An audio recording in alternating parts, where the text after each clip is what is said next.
Going to though. I mean, you came all this far. Feed you something, amen. We fed the flesh today.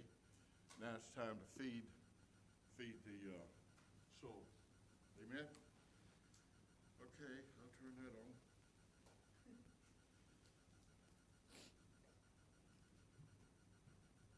I think Brother Danny McKittrick there should be arriving next week. Uh, he ordered a lot of fans to be passed out on the Friendship Day, and that's what he wanted them for. Brother Bruce has already given us some money. They're going to deliver it to the front door. We pay them cash when they get here, and that'll be part of the plan too. But as Brother Jimmy mentioned, the water situation, we've done that before. It's going to take a lot of people involved in that. And like I said, you got to keep the water cool. I know we had the Christian school here. We allowed the school, remember that, Tim, to use the parking lots to make some money for the school. And the Japanese would come and we had a lot of students were here to help to park the cars and stuff like that, and help them get in and get out. And of course, we had coolers full of water and tracks and stuff like that. And of course, I think they charged them $20, and yeah, they made over $2,000 one time. And I don't know whether that's perfectly legal or not. We don't want to get in any serious problems or anything, but we don't have the school anymore. But that's one thing, because they'll be looking for places to park. And we have the parking lot across the street, and we have the church here. That's another good way to, brother, you'd be amazed. They come and go all day long in that place, and they won't find a place to park, and they walk over to the base from here. And so that's another thing to think about. We used to do that, and that's a good way. I mean, if you gave, but you'd have to have some people to help them, to park, getting in and out, because that's going to be a problem. I know that to be true, and but it'll go on all evening into the night. So we've done that before, and use that as a method of passing out the gospel and stuff as well when the people come by. But keep those things in mind. We got some, Brother Jimmy and I got some bags we did up Saturday, and we need. What would be nice if we got some more of what you got, and if we could get some volunteers that are willing to come out here for a couple of hours. Me and him did over 100, about 30 minutes, something like that. And if we had 3 or 4 people out here, some of you ladies and stuff like that, and we could get bags of my wife, like chewing gum or something like that. We got thinking about the chocolate, the little Hershey stuff. In the hot weather, they'll probably be melted by the time they get them. So just give them something that's like chewing gum or Clorettes or something like that, some of them little packets, stick it in there. I guarantee you hand them something like that, they're going to take it. Last experience we had a lot of negativity, and but we've never had that before. We used to go to Fusa train station, Achiochi, and other places like that. We pass out these tracts. We take 3 or 4 big old garbage bags full of them, and they'd be gone in 15, 20 minutes and just be over with.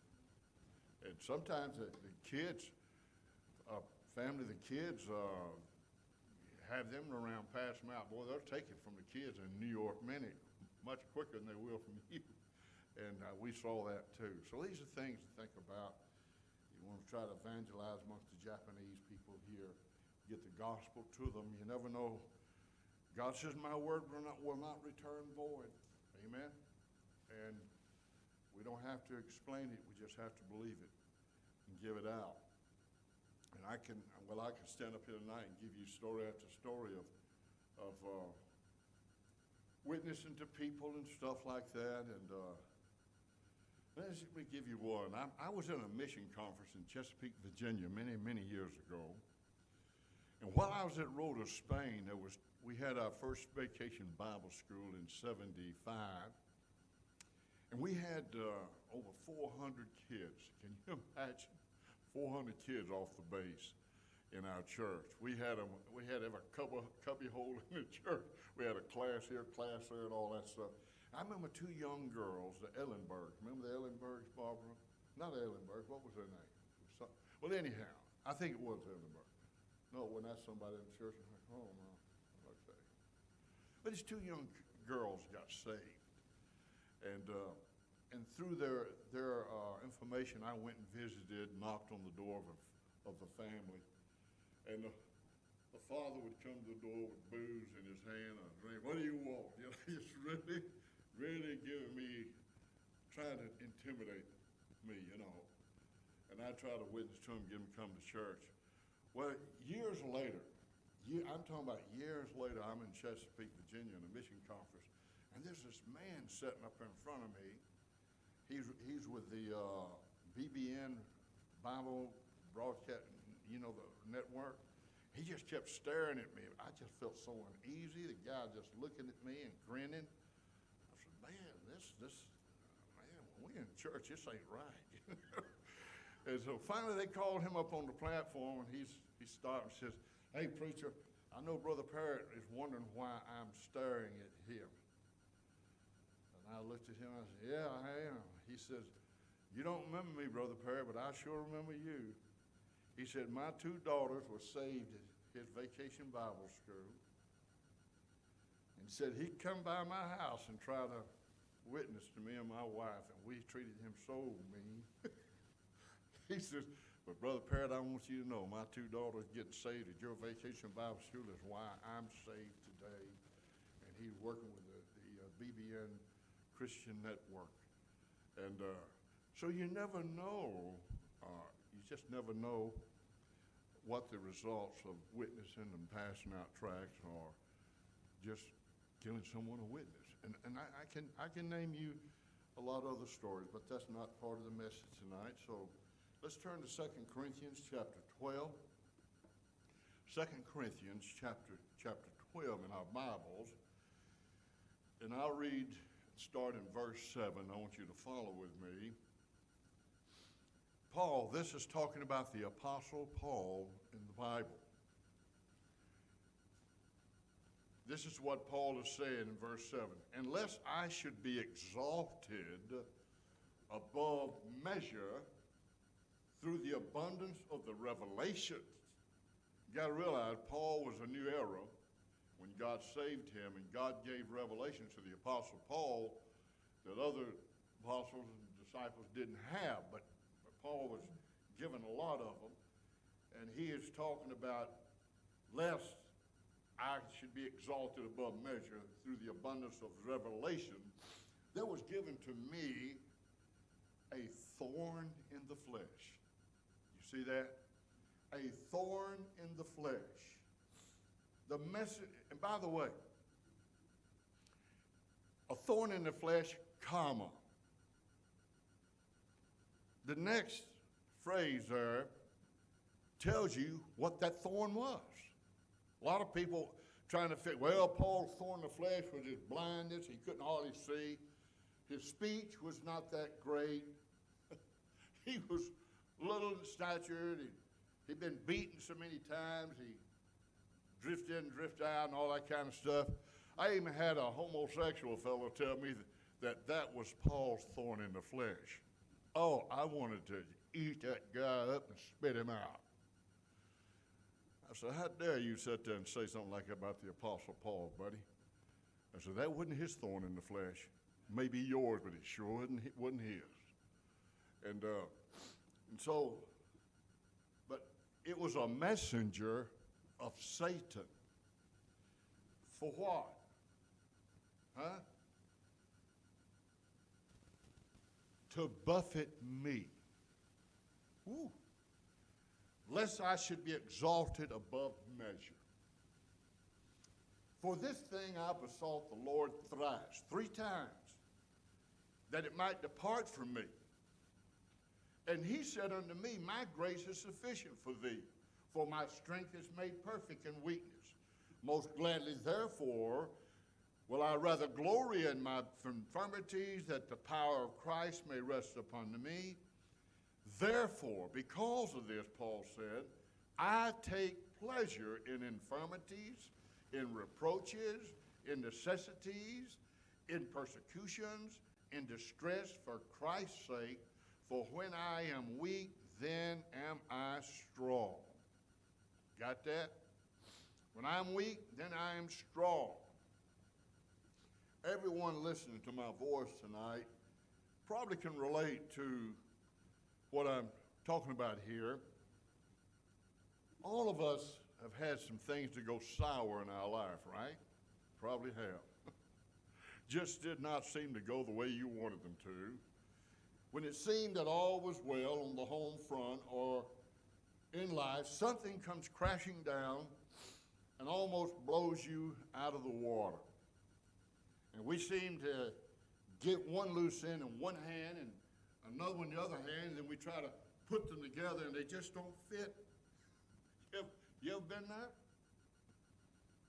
I think we have. I know I have. So why does this happen? Why does things happen? Preacher, I'm saved, I'm faithful to the Lord, I read my Bible, I pray, I go to church, I tithe. Man, why does this happen? I'll assure you of one thing, it's not a personal assault on you. I want you to know that. It's not a personal assault, rather it's a personal assignment from God. God has a very definite reason in mind, and if you will accept it, you will come out on the other side of the tunnel a much better person. And we've already established that in a lot of the preaching here, and especially when we're talking about Solomon and Ecclesiastes over there. We've learned a lot of things through that study. It'll make you wiser and richer in life. And so tonight, I want to dissect these verses here. And things go wrong in our life. Why? Well, first of all, to diffuse us of pride. If you'll notice here, Paul said, unless I should be exalted above measure through the abundance of the revelations. You know, things can go to your head. I've seen it happen to a lot of people. I've fought the battle myself, you know. It's so easy to get a big head sometimes. It's called pride, something God hates. And he has much to say about it. One example of God's feeling toward pride is found in the book of Leviticus, the book of the law, verse 26, verse 19. This is what God said, and I will break the pride of your power, and I will make your heaven as iron, and your earth as brass. Woo! God hates pride. You hear me? He hates it. We're going to find out why. You know, Webster, he defines pride, inordinate self-esteem, an unreasonable conceit of one's own superiority in talents, beauty, wealth, accomplishments, rank, on and on we could go. It's when somebody thinks they're Mr. IT or Mr. COOL. Amen. I know people like that. I know people like that today. They think they're it, man. They think they've arrived. And we read about the pride in the book of Daniel. In Daniel chapter 4, verse 3, it says, those that walk in pride, he is able to abase. What is abase? Well, it means God's able to diffuse them. Diffuse them. And says, now I, Nebuchadnezzar, praise and extol and honor the King of heaven, all whose works are truth and his ways judgment, and those that walk in pride he is able to abase. That's what Nebuchadnezzar came to. his conclusion after he got saved.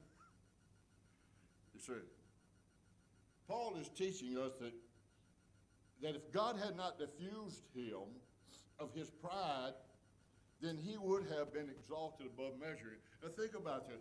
I don't believe Paul, what I get from this, Paul had been a devout, zealous Jew going about to stamp out Christianity. Whatever that Paul did, he was devoted and fully consecrated to it. Now he's saved. Now he knows Christ is his Savior. He had a Macedonia road experience. Remember that? God saved the Apostle Paul. Started with the stoning of Stephen, when he held the coats and cloaks for the men who murdered Stephen that day and stoned him to death. And Stephen looked up, smiled at heaven, and said, "Lay not this charge to them, dear Lord, dear God." And I believe that day, Apostle Paul got under conviction. But here he is. He's still a devout, zealous man. That's his character. Whether he was lost, whether he was saved, he was at full throttle in all that he did. I mean, buddy, he was all out. And now he's all out for God. And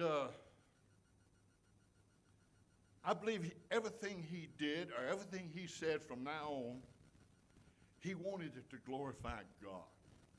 I believe that. And I know some of you feel the same way about your life. You wish that everything you did or said would just bring glory to God, don't we? I mean, I think that's what we really would like to do. But oh, how we come up so short. And it's just depressing and downright discouraging. And Paul, I'm going to tell you something. Paul he was far above any of us in this room. All of us put together. He was. You study his life. He was one more educated man. And if God hadn't have done what he did to Paul, we might not have the rest of the books in the Bible to read and study from. God had to diffuse him of his pride. And so he wouldn't be exalted. Christ is the one to be exalted, not Paul, not you, not me. You hear me? Our lives should exalt him, not ourselves. Like I said, I've pastored many churches, started many churches, worked with a lot of people all over this globe from all parts of our country and the world. And I met those. Had this one fellow went to, "Hey, preacher, what did I do to become?" He wanted to go out just like the politics do and start candidate to be a deacon. I said, "Boy, just sit down and behave." I said, "Hey, if you're deacon material, the church will bring it to my attention. Don't go out here and try to lift yourself up in front of everybody. Just sit down and be quiet. And if you are qualified to be a deacon, you may wind up being a deacon." And he was going to people's homes, candidate and all that stuff. And I want you to vote on me when the time becomes. I mean, I've pastored people like this, complete idiots. I hate to say that, just crazy. And of course, that kind of attitude, anybody gonna vote for that? Someone like that trying to lift themselves up. Oh my goodness. And so, pride is a very bad thing in the life of a Christian. Now, don't get me wrong. I'm proud of the fact I'm saved. I'm proud of the fact I know Jesus is my Savior. There's nothing wrong with that kind of pride. You hear me? But when you get proud of yourself more than you are him or the things of God, then you're in trouble. You're in trouble. And God diffused him. He had to. lest he be exalted above measure. Look at the results of pride. In Proverbs chapter 11, remember Solomon wrote the book of Proverbs. If anybody knows, he does. When pride cometh, then cometh shame. With the lowly is wisdom. Proverbs 13:10. Only by pride cometh contention, but with the well advised is wisdom. Then Proverbs 16:18. Pride goeth before destruction, and a haughty spirit before a fall. Well, if you have a prideful spirit, the next step is a great fall. That's what the Scriptures is teaching here. And I've known literally scores of situations where this has happened to good people and good families. And it's sad. They try to live in a higher fashion of life than they were financially able to do. And because of that, they try to impress someone, impress their peers. And in doing so, they went about using the plastic they had. It wound up bankruptcy because they couldn't afford to pay for what they did. I had some good advice years ago from a financial director with my mission board. Brother Parrot, don't ever owe more than you have assets to pay for. And I've tried to apply that to my life, and it's worked out pretty good. Don't ever have more than you have assets to pay for. You hear me? And I stopped trying to impress people. I used to drive Lincolns and big Cadillacs and stuff, and thought I was Mr. Cool. Thought I was it, man. And now I don't care, man. Listen, all I care about is something that's comfortable for me and Miss Parrot. I don't care if it's anybody else that's not comfortable in my car. Get out and get in your own. Amen. But I had my moments of pride in my life. And that's the very thing that really almost destroyed my marriage. I'll be frank with you. Yes, sir. Hear me tonight. If you possess pride, you will fall. Proverbs 29:3, a man's pride shall bring him low, but honor shall uphold the humble in spirit. And God has a way of breaking one's pride, you see. Pride will destroy you. One of the reasons for Paul's hardship was to fuse him of his pride. Notice when God sent a messenger of Satan to buffet Paul. In other words, you heard Paul make this statement, that I would do, I do not, that I do not, or something like that. But he summed it up by saying, man, I find myself doing the very things I say I'm not going to do. You ever find yourself in that situation? Sure you have. He didn't want to make any mistakes. I guess he wanted to be divine. Now, we have a divine nature in Christ Jesus our Lord. That's the only divineness you got. Outside that, this is not divine. This is not divine. You understand? These are not divine. And but I believe that's what Paul was striving for. And I don't believe it for selfishness, but he just didn't want to disappoint God. But God had to show him something. God had to teach him something. And God has to teach you and I the same lesson, because we'll be just like that. And so, how does God do this? Well, this problem, this messenger of Satan, it drove Paul to God. First, it diffused him, humbled him, brought him down. Then it drove him to God. Look at verse 8, 2 Corinthians 12. For this thing I what? I besought the Lord thrice that it might depart from me. See, the problem, that messenger of Satan caused Paul to do what? It caused him to turn to the Lord, to go to him, to seek God. He said, I didn't do it once, I didn't do it twice, I did it 3 times. I did it 3 times. He didn't like that thorn in the flesh. He had no special feelings or love for the thing that haunted him, the thing that buffeted him, thing that when he tried to do right, he'd find himself doing the wrong thing. He hated that.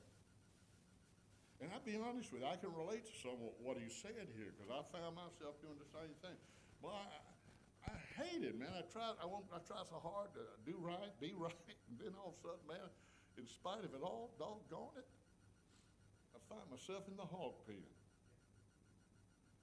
And I hate that. I'm 77 years old, and I'm still learning. I'm going to tell you something, folks. You listen to me. You never get too old to learn anything. You never get too old to be humbled by God. And you never get too old that you don't make any more mistakes. I've heard it all. I know it all. And I've arrived. No, you have not arrived. I haven't arrived. And I know a lot of others that haven't arrived. And so it was a very dramatic thing to Paul that 3 different times he brought it to God, hoping that God would rid him of it. It caused him to go to God. And so, take David in the Bible, for example. Many of the Psalms that David wrote were written while he was in exile from King Saul. They were. They are in the form of a prayer, if you look at them, most of them. God's deliverance from the sword and from his enemy. You find that over and over throughout the Psalms. Then the prodigal son, we know about that. We've already preached on him since we've been here. His pride drove him to the hog pen of sin. But notice the hog pen of sin drove him back to his father. Sometimes, remember, it's one of those things we talked about, the 3 ways the lost come back to God. One through love, one through light, the other one just through life itself. And I think of Jonah. Remember, we all know about Jonah in the belly of the whale, amen? What an experience he encountered, yet all of it was meant to drive him to where? To God. Back to God. You see, the crisis that you and I are experiencing right now may be the drive that drives us closer to the Lord. Amen? I know many families that have had to weather this situation in their lives. I know some right now that are weathering these situations in their lives. And those who do not submit to God will come out the loser every time. Some people will get angry at God, mad at God because of these things. And people pray, oh God, remove this from me. Take this out of my life. No, God's not going to remove it. It's there for a reason. Paul 3 times besought the Lord about his problem, but God did not remove it. He left it there because he knew Paul needed it. And we'll sum this up here in a moment. You'll see why. And it bears beautiful results, you see. It does. I've seen many moms and dads that followed a casket to the graveyard simply because God was trying to bring them back to him. Sad. Well, I just don't believe a good, loving God works that way, Brother Parrot. Well, you can believe that all you want. I've heard the testimony of too many people themselves who will tell you, oh, yes, he does. Oh, yes, God does work that way. Sometimes God has to remove the very things from our lives that hinder us from being at our best for God. You ever thought about that? Have you ever sat down and thought about that? We put so many things before living and serving the Lord in this world. And sometimes God has his own way of removing these things that hinders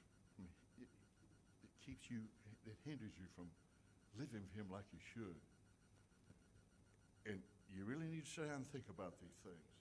I've pastored long enough, and dealt with a lot of situations in my life to know that God works in ways you just don't believe sometimes, but he does work in strange ways in one's life. And it's so important. Many families have filed bankruptcy because God was drawing them back to him. Then, sad to say, many homes have been broken up by divorce simply because they refuse to be drawn back to God. And I'm like the Lord. I'm against divorce. Well, I'm not against divorced people, but I'm against divorce. It's a sad thing for one to go through. It really is. It's a heartbreaking experience. Usually it's more rough on the children than anyone else if they're involved. Barbara and I both come from broken homes. We know firsthand the hardships and the hurt and the pain of not being able to grow up with your mom and dad. It's sad. It's a reality, though. And I've been asked recently, someone said, well, isn't infidelity grounds for divorce? I said, no. The only ground for divorce is unforgiveness. Unforgiveness. When you refuse to forgive someone, and believe me, we do mess up sometimes. We do make some bad mistakes sometimes. We do some terrible things sometimes. Some things that we just think is unforgivable, but nothing's unforgivable in the sight of God. And the scriptures clearly warns us, if you fail to forgive, then I will not forgive you. That is so true. We have some people, I know some people going through some rough times right now. I really need to pray for them. As long as there's life, there's hope. You hear me? God can get a hold of anybody's attention. He has his way of doing it. He got a hold of Paul's attention. He got Paul's attention. You hear me? He got Jonah's attention. He got David's attention. He got Ron Parrot's attention. He got my attention. And the truth is, some of you can say, Brother Parrot, I know exactly what you're saying. He got a hold of me. He got my attention. I remember when he got my attention. Amen. Well,